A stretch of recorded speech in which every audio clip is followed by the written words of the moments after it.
everyone, welcome. This is Theia Friestedt with volyoomfit. And I'm Beth York with ZwiftWatch.tv. Welcome to recycling.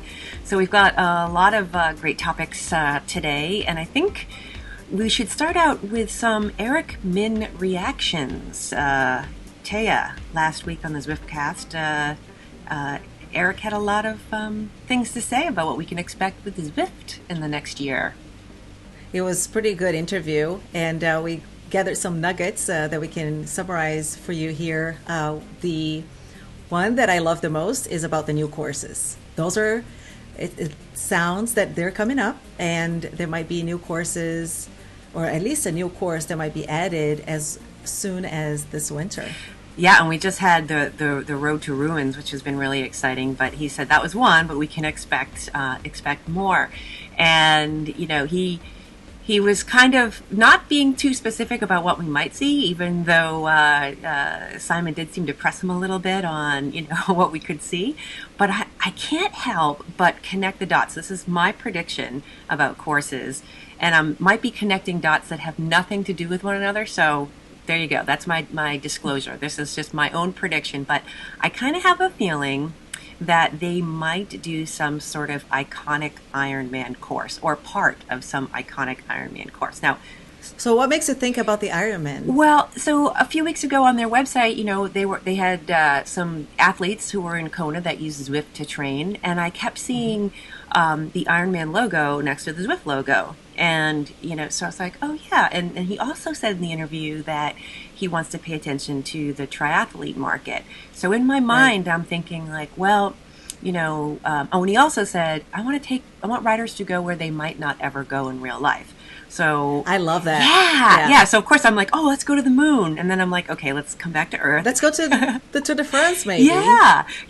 Somewhere. Yeah. So, so it could be an iconic Ironman course. It could be, like you said, Tour de France. And the thing with the Tour de France, whether that's like the specific race or whatever, but if you think about it, he also said that we can expect a long climb.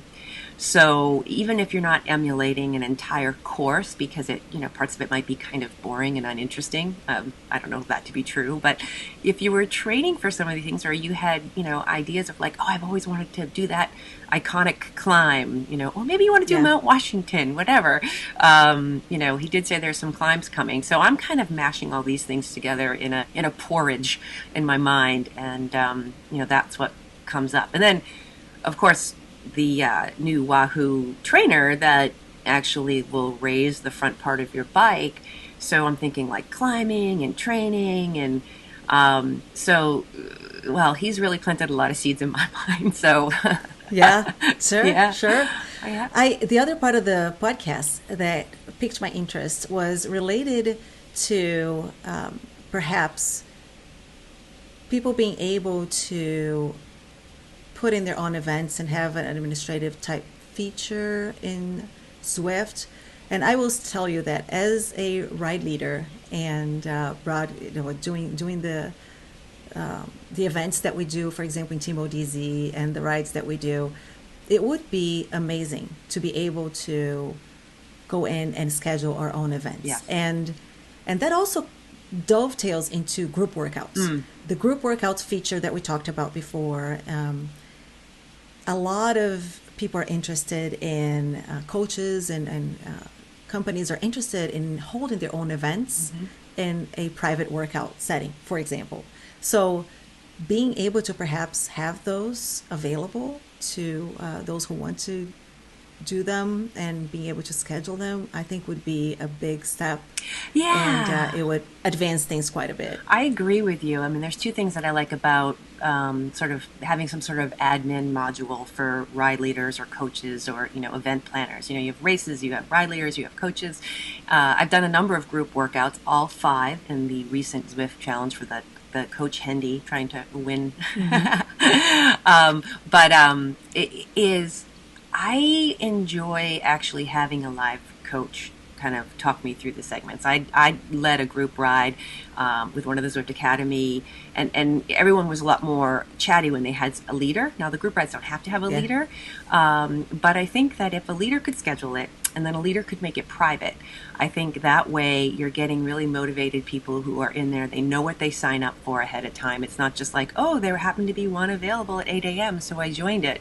It could not be a workout that fits your training plan. So I think you can get more specific. And having it private, there's another issue too with the privacy is, and it's come up recently, where people are uncomfortable with being watched by other riders, because right now anyone can go in and watch you on a group ride and whatever. So the privacy thing is kind of a nice feature, not just for honing in your training, but keep your business. Yeah, it's a delicate balance there too. I'll give you an example. My last Odivas race, I had my coach watching me and coaching me through it. So having that feature is good in that regard, right? But yes, I agree. There's a balance, and not just in Zwift. There's issues with privacy elsewhere. Strava is a good example. Having the maps, you go out and if you hide yourself, you have a private profile on Strava, people can still see your activity if you're on a leaderboard, for example, and that's a different privacy feature that you have to go after. So those are, nowadays, I think, pretty serious things to consider. And no doubt the companies, such as Zwift and Strava, et cetera, are going to have to be dedicating resources and time to making sure that people are, they have the option to go private and have that certain protection, if you will. Yeah. I mean, and we all are out there, and the particularly on Zwift, we all want to be part of the community, and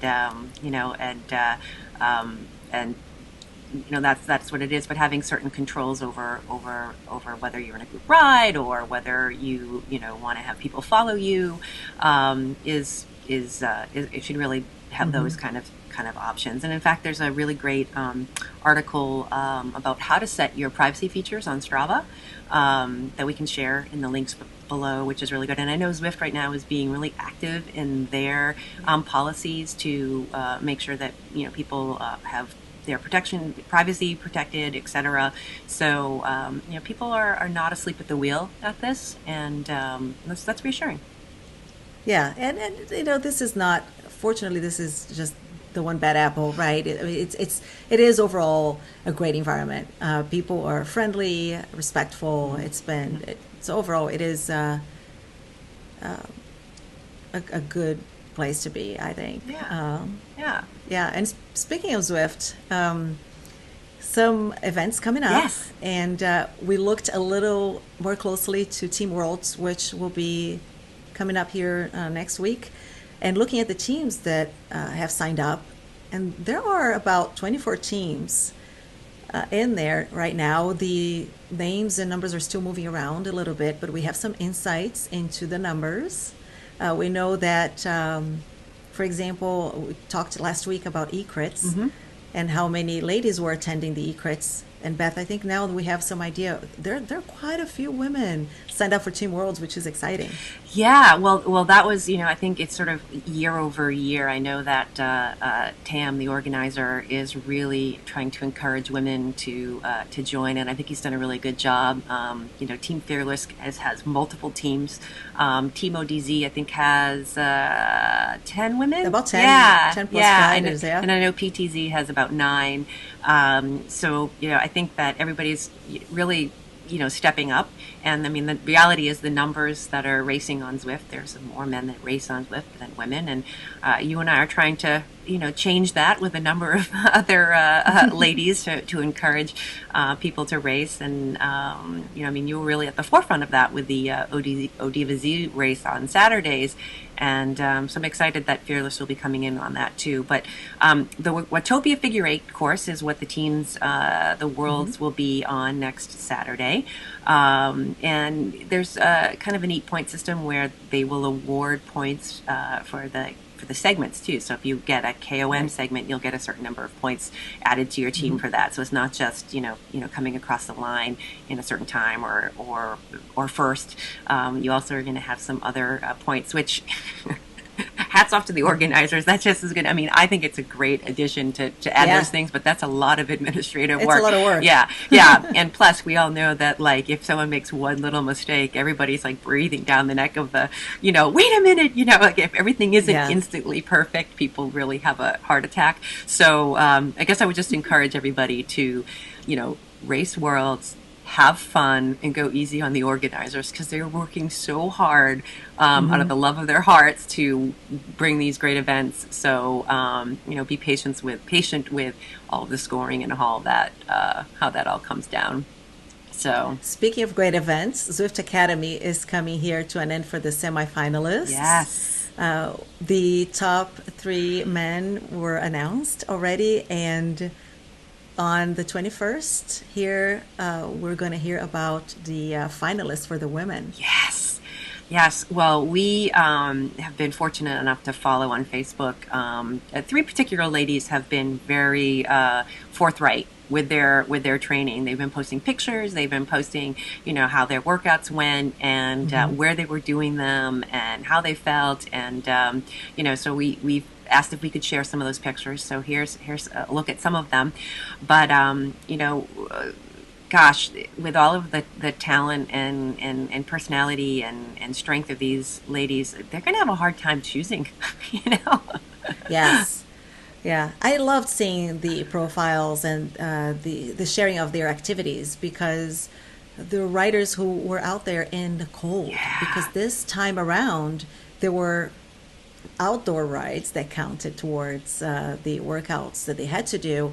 And if the weather was terrible, it's cold in certain parts of the world already. There's snow and ice already out there, but they braved and they went out and they did it. It was really, really great. Love watching all of it and being able to read about it. So thank you to the ladies who have been sharing it. Good luck to all of you. It should be exciting. We'll know next week. Well, one of the other things too that has been really kind of fun, and next week is Thanksgiving, and just in general, really feeling grateful and thankful for the community of cyclists that that I've met and we've met and had the chance to interact with online. And so we asked some of the community, because we are not one dimension, we have many dimensions, and we asked some of the ladies what their hobbies were outside of cycling and the other million things that they do. And there is like such a cool group of ladies. I mean, my gosh, this Harley rider, right? I love motorcycles. Yes. She rides Harleys. Another couple ride horses. Horseback riding. Yeah. That is fun. Could you more than one, actually? Could you imagine if you had your own horse? I mean, just taking care of the horse alone is like a full-time job. Oh my gosh, for sure. Yeah, and I think it's hard to take care of a dog. Oh my, yes. The one that I read, I saw DIY. I said, what does that mean? It's do yourself injury. That is a hobby that involves a lot of things or everything related to work around the house in terms of plumbing, wallpaper, plastering walls. That one is amazing. Yeah, I loved that she's a do-it-yourselfer, but she changed it to do yourself injury. I think that is so clever, having such a good sense of humor about that, and that's cool. And then there was the baking of the bread. So if I was on a deserted island, the one thing that I would take is, bread and water. Bread. Yeah, bread. And so looking at the pictures of the baking has just made me so hungry. Lots of artists, too. Yes. Even a painting that was shared with us. Unbelievable. It's sewing. Sewing is wonderful. I looked at that one and I thought to myself, it brought me right back into childhood when my mom used to sew all of my clothes. Oh, that's great. Fantastic work. Oh my gosh.